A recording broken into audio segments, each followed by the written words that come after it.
Bonjour à toutes et à tous, je vous retrouve aujourd'hui pour un bilan tricot spécial Reste de pelote. Alors vous allez voir qu'on est vraiment sur du reste de chez Reste. J'ai tricoté ces adorables petits chaussons pour bébé d'après un tuto de Fadinou que je vous mettrai dans la description de la vidéo. C'est un tuto YouTube, elle indique une taille naissance 3 mois, moi perso je trouve que c'est quand même très petit donc plutôt taille naissance. Elle dans le tuto elle avait mis un bouton sur le côté, moi j'en avais pas donc je les ai laissés comme ça, donc ça fait des petits chaussons imitation bottes fourrées, vous voyez, avec une petite bordure en fourrure sur le haut. Alors je voulais vous partager ces petits chaussons parce que j'ai vraiment fait mes fonds de tiroir pour les réaliser.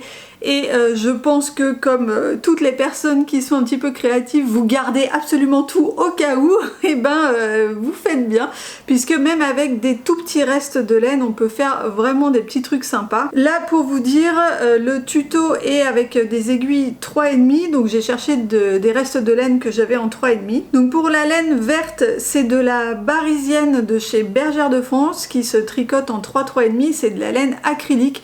Donc c'est le genre de laine qu'on trouve absolument partout et vous en avez très certainement dans vos placards et vous avez sûrement des restes de pelote qui traînent avec ce genre de laine. Moi il me restait 15 grammes, ce qui correspond à peu près à 39 mètres, donc vous voyez que c'est rien du tout, c'était vraiment un tout petit morceau. Et là j'ai eu juste assez pour faire les deux petits chaussons. Donc il m'a juste manqué un rang de verre, donc bon, un rang sur le petit chausson, ça va, c'est pas la cata. Et il y a un des deux petits chaussons, alors c'est celui-ci, où j'ai pas pu faire la couture avec le fil vert parce que j'en avais plus assez, donc j'ai dû prendre un autre fil, mais vous voyez, ça se voit, si on regarde bien, on voit un petit peu qu'il y a une laine d'une autre couleur pour faire la couture. Bon, il faut vraiment bien regarder, avoir le nez dessus, quoi. Et pour la bordure imitation fourrure, donc c'est de la laine à poil, vous savez, cette laine un peu duveteuse qui est très pénible à tricoter, mais vraiment très très douce. J'ai utilisé un reste de fil chouchou que vous avez vu dans d'autres vidéos dernièrement si vous me suivez. Et là, il me restait 7 grammes, ce qui équivaut à peu près à 17 mètres. Donc 7 grammes, vous voyez, c'est rien du tout sur une pelote de 50 grammes.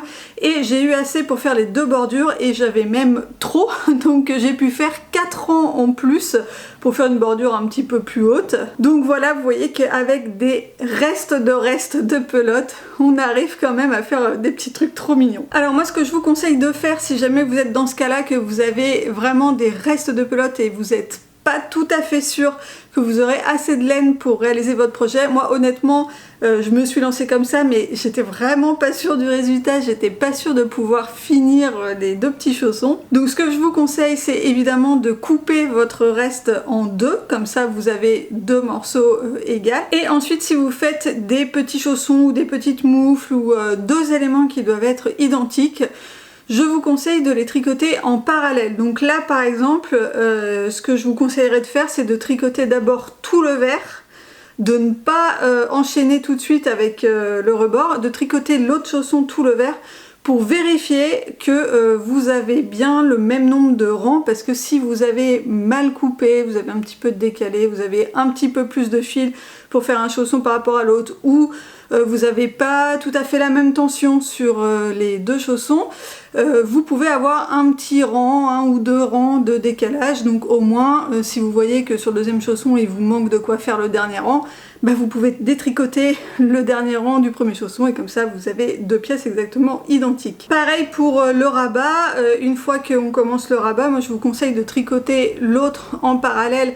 C'est-à-dire qu'avant de rabattre et de coudre le chausson qui est terminé, bah vous tricotez l'autre partie et vous vérifiez comme ça que vous avez bien le même nombre de rangs de chaque côté. Voilà, c'était ma petite astuce pour utiliser des restes de pelote. Je pense qu'on a tous des tonnes de restes de pelote dont on ne sait pas quoi faire mais qu'on garde juste au cas où.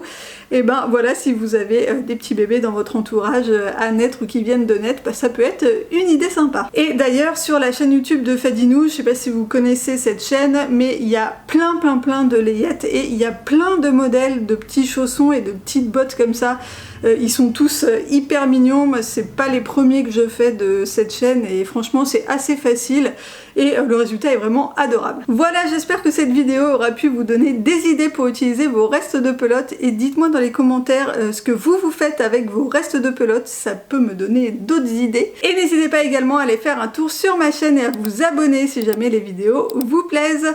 Et voilà, c'est tout pour moi pour aujourd'hui. Je vous dis à très vite dans une prochaine vidéo. Bye bye!